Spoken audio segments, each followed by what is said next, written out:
professor of chemistry, will offer greetings on behalf of the faculty.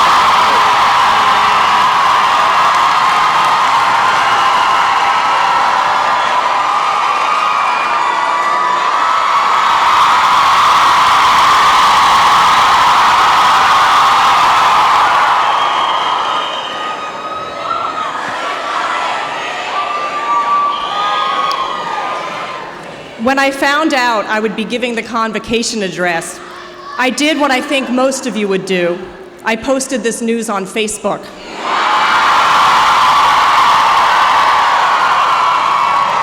And then, very quickly, I found out who my true friends are. Most Smith faculty simply mocked me. So to them I say this: Fraser Ward, you'll do a great job at this next year.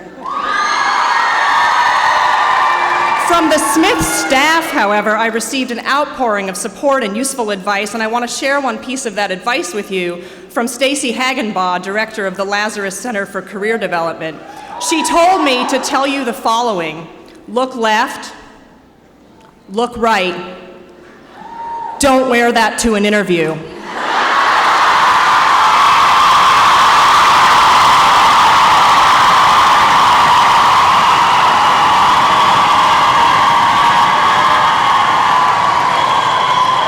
And just briefly, while we're on the topic of how you're dressed, my colleagues in the chemistry department, many of whom are here tonight, would like me to remind you that when you come to chemistry lab, you'll need to put on some closed-toed shoes.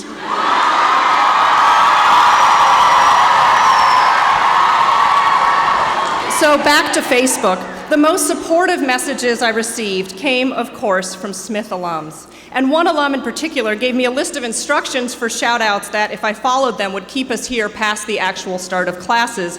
But in honor of Charlie Rose, class of 2011, I do want to start off by welcoming back, first of all, the Ada Comstock Scholars.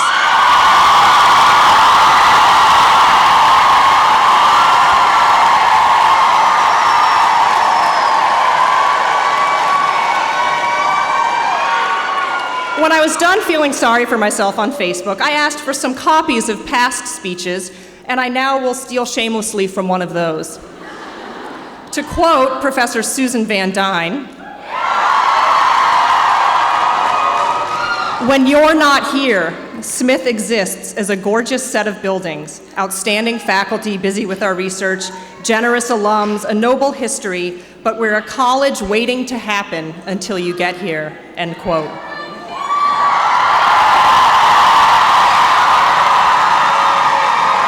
Every year at this time, I am struck by how much I've missed you. So to all the new Smithies in the room, transfer students,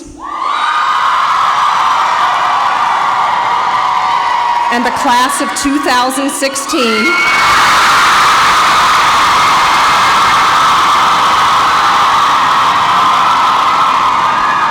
I have missed you. Now, since you got into Smith, I know you're no fool, so some of you are already thinking, how could she miss us? She doesn't even know us yet. To you, though, I quote the great philosopher of our age, Carly Rae Jepsen,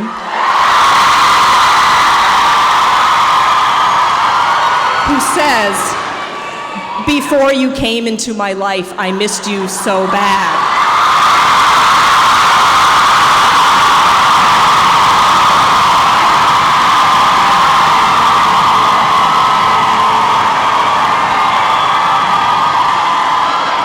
To those of you who never actually left this summer, 145 surf students, student workers all over campus, and especially Catherine, the senior who served me approximately 18 gallons of Go-Berry this summer in Amherst. Well, I didn't exactly miss you, but welcome back anyway. We missed you too, the newly wise class of 2015.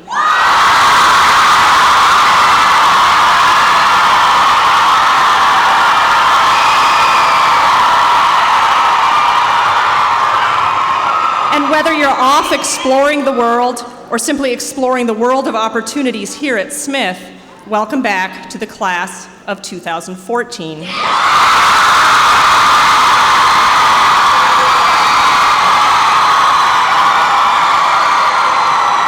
And finally, for the last time at a Smith Convocation, welcome back to the class that makes 13 lucky, the class of 2013.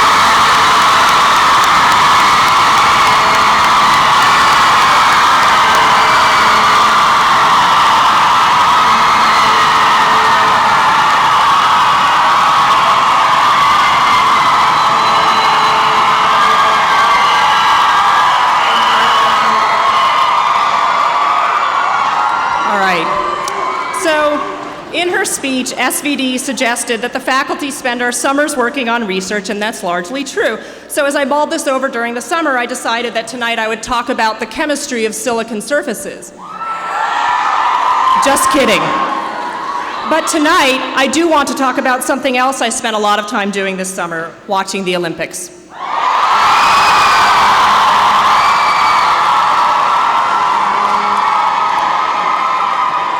This was in many ways a fabulous Olympics to watch. Every country participating sent at least one female athlete.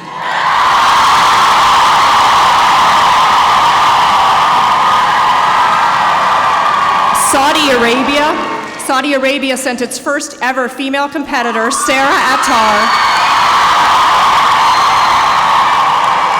and a double amputee, Oscar Pistorius, competed in the 400 meters and made it to the semifinals. Team USA had more female than male athletes. In fact, if the US women were a country, they'd have the 5th highest medal count at the Games.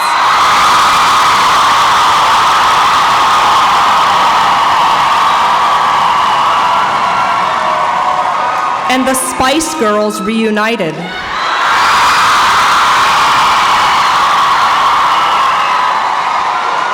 And yet, as I watched these games unfold, I found myself asking a number of questions. Some of those questions seem fairly trivial. For instance, if a tiny bikini is really the most effective thing to wear for beach volleyball, then why are the men wearing long, baggy shorts?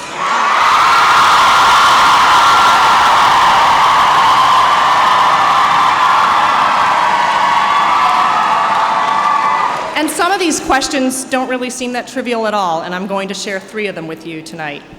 So first of all, 16-year-old Chinese swimmer Ye Shiwen won 2 gold medals and set a new world record in the 400-meter individual medley. Because she improved so much so quickly, and because she swam the final 50 meters of her 400 faster than American Ryan Lochte swam it in winning his 400 IM. Yes. Because of that, speculation began immediately that she was doping.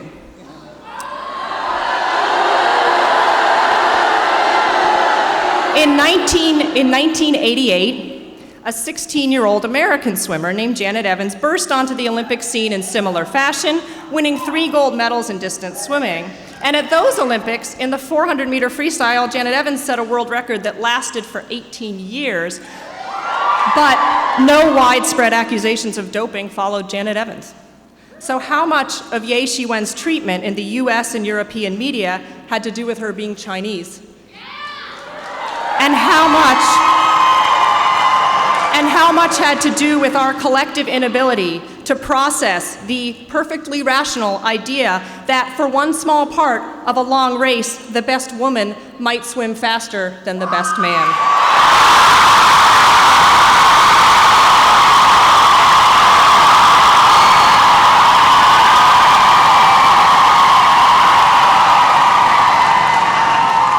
Also, this isn't in the speech, but Ye Shiwen, if you read her interviews, in contrast to Ryan Lochte, is actually charming. There's also the question of Lolo Jones. Lolo Jones, if you don't know, is a fantastic American hurdler who placed 4th in the 100-meter hurdles at the Olympics. And despite the way the media plays 4th place, let's all agree that 4th place at the Olympics means you're pretty awesome. But who here can name the 2 US women who beat her in that race? Yes. Someone can, because it's Smith.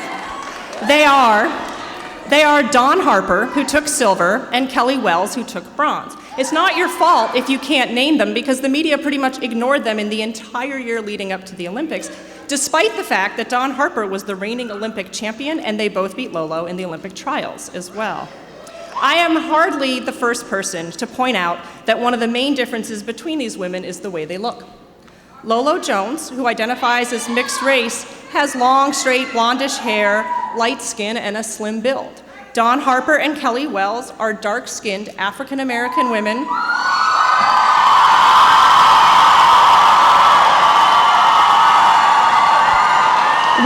with really muscular builds, which, by the way, helps them win medals in the hurdles. So I don't fault Lolo Jones for garnering a lot of publicity. This is the only way athletes in a normally marginal sport like track and field can earn money. But why, in an arena that's all about speed, power, and winning, are we apparently more concerned with a particular ideal of beauty than we are with, well, speed, power, and winning?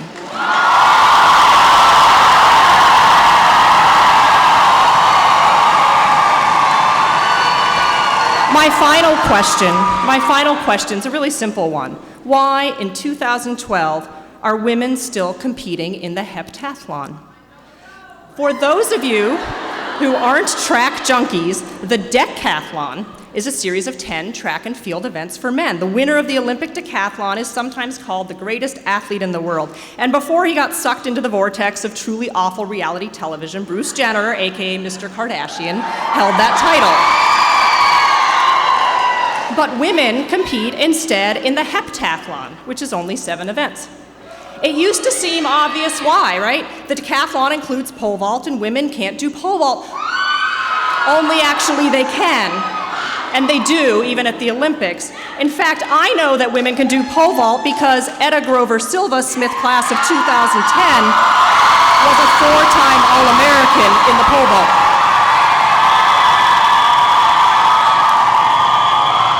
So why no decathlon for women at the Olympics? Honestly, I have no idea either. But there is a rather long and shockingly modern history of protecting women from grueling events at the Olympics. 1984 was the first time that the Olympics held running events for women longer than 1,500 meters. In 1992, 4 years after the 10,000 was finally introduced for women, Gwynne Hardesty Coogan, Smith class of 1987, represented the U.S. in that race in Barcelona. It wasn't until 1996 that they made the women's running events fully match the men's. I know maybe the 1980s seem like a long time ago to you, but it's hardly ancient history. All those years I just cited are in the PM era, post-Madonna. This is all, of course, just sports. Sports are not life and death, and for most of us, they're a pleasant distraction, a hobby, or something for some of us we frankly don't care much about at all. There are people who study the importance of athletics in various cultures, as well as its relationship to gender, race, and class in those cultures, and some of those people teach at Smith. I'm not one of those people, so bear in mind that I'm not necessarily qualified to make the observation I'm about to make. It is not a very big leap to say that the limits we place on women's physicality in sports are related to the limits we place on women more broadly. It's easy to say women can't compete in this or that physical activity because, on average, they are smaller, weaker, and slower than men, and also some of them choose to bear children.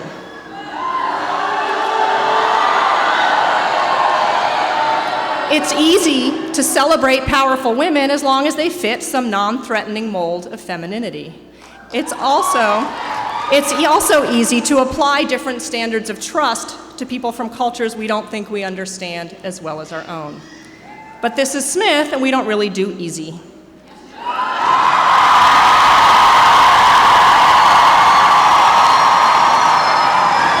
Because this is a joyous event, the kickoff to the last academic year for the class of 2013,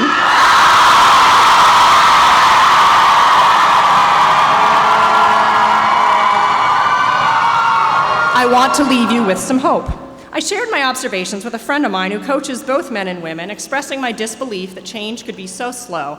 And he said, you should impress upon them that they need to be the catalysts for change. So here finally is the chemistry. As many of you already know, a catalyst speeds up a reaction. I asked Professor Betsy Jameson, Smith class of 1994, for her best example of the power of catalyst, and she asked me to tell you about carbonic anhydrase. Carbonic anhydrase is the catalyst in a pathway that allows us to get rid of the carbon dioxide we produce during respiration. We need to get that CO2 out of our bodies or we die. Without carbonic anhydrase, our body can do this on its own, but way too slowly. The catalyst here speeds up this process by a factor of about 10 million. Also, Professor Jameson would like me to tell you that it uses zinc. Change for women happens, but in many cases it happens way too slowly. You and the Smithies before and after you are the catalysts that will make these changes happen on a time scale that is compatible with human life.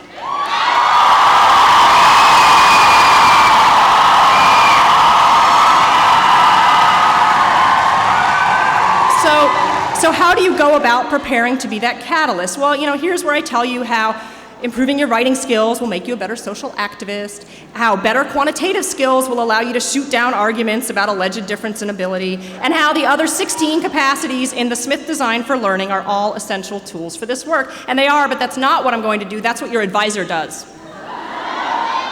Instead, I would suggest that when you are preparing for a massive challenge like this, for overturning the dominant paradigm, ask yourself this: what would Katniss do?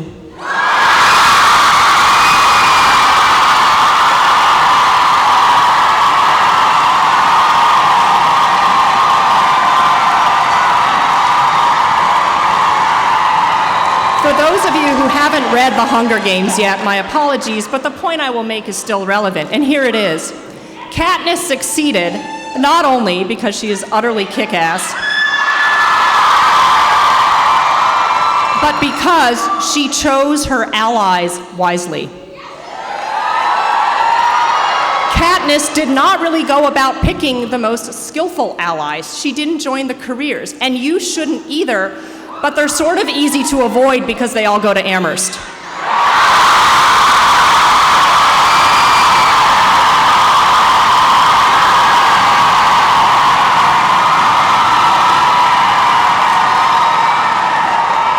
Instead, Katniss picked Rue, and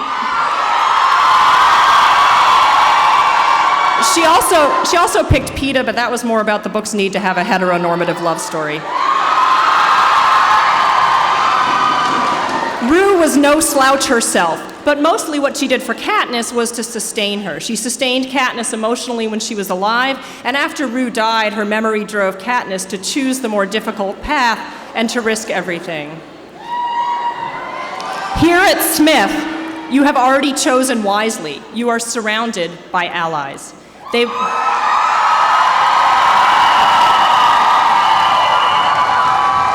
will sustain you while you're here fighting with papers and problem sets, and they will sustain you when you leave here and go out to change the world. Sure, you should develop your skills and your capacities, and you will. But being a catalyst is hard work, so spend some time building your friendships, seeking out people both like and unlike yourself, choosing your allies well. If you do that, I have no doubt that the odds will be ever in your favor. Have a great year.